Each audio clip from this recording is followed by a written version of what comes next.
ஒரு கப்பல் பெரிய கடல் மேலே கடந்து போகிறத பார்க்கும்போது பிரமிப்பாக இருக்குதுல்ல. அவ்வளோ பெரிய கடல், அவ்வளோ ஆழமான கடல். ஆனால் அந்த பெரிய பெரிய அலைகளுக்கு மேலே இந்த கப்பல் கடந்து செல்லும்போது பா எனக்கு ரொம்ப பயமாக இருக்குதுப்பா. உங்களுக்கு எப்படி? அதுபோல தானே வாழ்க்கையில் பெரிய பெரிய அலைகள் வரும்போது கப்பல் போல யாத்திரை செய்கிற நம்முடைய வாழ்க்கையிலும் பலவிதமான பயங்கள் வருகிறது.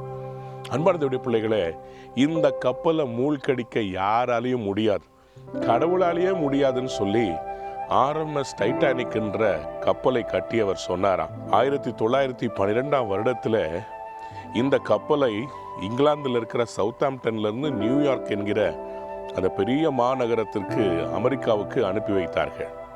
அதில் 2200 பேருக்கு மேலே இருந்தாங்க.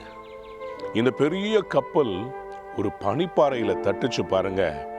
வெளியில இருந்த தண்ணி எல்லாம் கப்பலுக்கு உள்ள வந்து கப்பல் இரண்டாக முறிந்து அதில் ஏராளமான பேர், கிட்டத்தட்ட 1500 பேர் அந்த கப்பலில் இறந்துட்டாங்கன்னு சொல்கிறாங்க.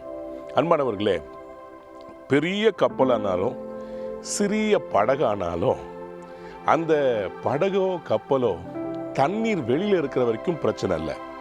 தண்ணீர் உள்ளே வந்துருச்சுன்னா கப்பல் மூழ்கிவிடும். அதுபோல தான் நம்முடைய லைஃப்பில் பிரச்சனைகளை, நமக்கு வெளியே இருக்கிற பிரச்சனைகளை ரொம்ப உள்ளே போட்டுக்க கூடாது. மனசுக்குள்ளே எல்லாத்தையும் உள்ளே கொண்டு வந்து இப்படி ஆயிருமோ அப்படி ஆயிருமோன்றத பயங்களும் அந்த அவ்விசுவாசமும் நம்மளை மூழ்கடித்து விடும். ஆகவே இன்றைக்கு ஒன்று செய்யுங்கள். ஆண்டவரே, இந்த கவலைகள் எல்லாம் என் மனதிலே வந்து விடாதபடி கவலைகளை உங்கள் மேலே வைத்து விடுகிறேன் என்று சொல்லுங்கள். ஏனென்றால் நீங்கள் போக வேண்டிய அந்த யாத்திரை மிக நீடிய ஒரு பயணம். நீங்கள் இப்பொழுதே தோய்ந்து போய் அமிழ்ந்து விடக்கூடாது. நீங்கள் எழும்பி நிற்க வேண்டும். அன்பானவர்களே, இன்றைக்கு கர்த்தர் உங்களை பார்த்து சொல்கிறார், நீ தண்ணீர்களை கடக்கும் போது நான் உன்னோடு இருப்பேன். நீ ஆறுகளை கடக்கும் போது அவைகள் உன்மேல் பொருளுவதில்லை. ஏசாயா 43:2 வாக்கியத்தின்படி இன்றைக்கு கடவுள் உங்களை பார்த்து சொல்லுகிறார், நீ கடந்து போகிற அந்த யாத்திரையில இந்த தண்ணீர் உன்னை மேற்கொள்ளாது. நான் உன்னை பாதுகாப்பாக கொண்டு செல்லுவேன். நீ மூழ்க மாட்டாய். நீ எழும்பி பிரகாசிப்பாய். அக்கறையை போய் சேருவாய். கடவுள் இந்த நாளில் உங்களை ஆசீர்வாதமாக வைப்பார்.